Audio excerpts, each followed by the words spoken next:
This is Dr. Mark Rohde, and I'm a psychologist who specializes in addictions.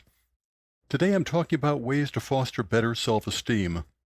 Sometimes I joke that a key aspect of my job is to help patients kill off the lies that they've been telling about themselves.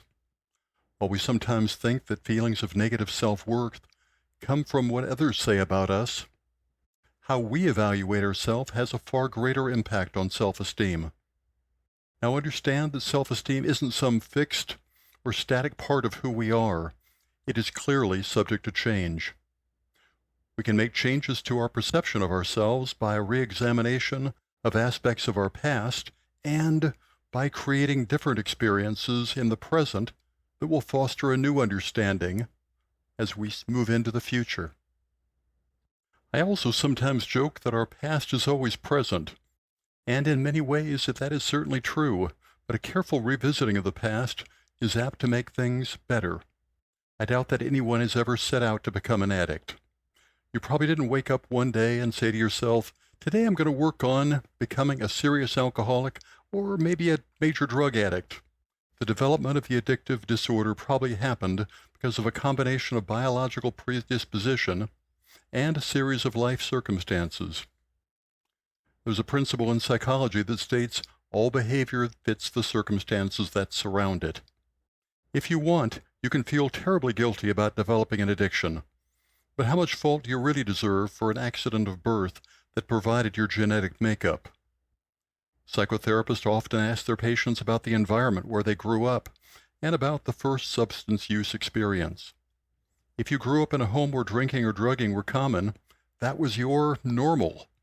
If your first experience with marijuana was your best friend's backyard, you were likely curious and may have felt some pressure to fit in. Curiosity and wanting to fit in are pretty normal experiences, regardless if the setting is a backyard or a college fraternity. If your use became serious while you were deployed in Iraq and after a series of firefights, your desire to dull the emotional pain certainly fits the circumstances that surrounded it. Addictive disorders develop over time. Samuel Johnson said it pretty well several hundred years ago.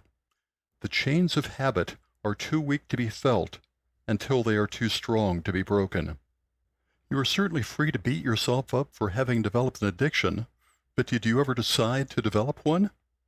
How odd is it that you would have been curious, wanted to be social, or wanted to avoid pain? Now you've learned other ways to address those needs without substances.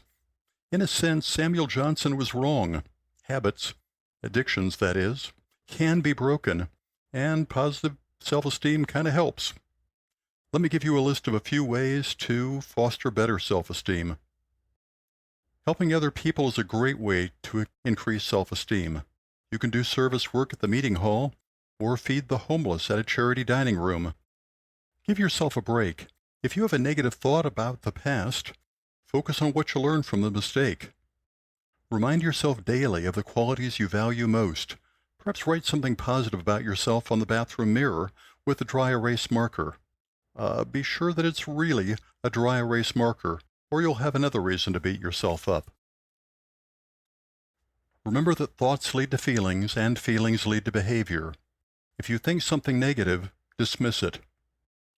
There's a saying in AA, fake it till you make it. You may be surprised to know that faking a behavior helps to develop a habit for that behavior. Trying a new way to do or think about something feels more than a little bit weird, but the thought or behavior habit will eventually become automatic. When you make a mistake, remember that nobody is perfect. Look around you and share your gratitude. It will come back to you, and you will feel better about yourself as a result. Periodically throughout the day, and especially at bedtime, remind yourself of your successes. Expect that feeling good about your successes will take some time. When someone comments on your growth, don't censor it as you might in the past. Savor the comment and appreciate the person who made it. You may have had some tendency to avoid seeking advice, because asking for information may suggest a lack of ability on your part. Please, Reach out for help when you need it, and accumulate as many ideas as you can from a variety of sources. And then be sure to show that you value those who have provided the guidance. Positive relationships are hugely related to self-esteem. Nurture the relationships that you have and consider the relationships from the past that might be repaired. You can feel especially good whenever you can turn your wounds into wisdom, when you can look at a mistake and grow from what you've learned about life. You may want to share this wisdom with your sobriety coach, maybe your sponsor, or perhaps at a meeting. Be sure to catch yourself the next time you have a negative thought about yourself. Say something to yourself like, "No, there's no way I'm going to go there." If you're still having trouble shaking a negative thought, do something that is absolutely incompatible with the thought. You probably cannot keep the thought while playing racquetball, talking with a chatty friend, doing a quadratic equation, or perhaps fencing. Hey, thanks for tuning in.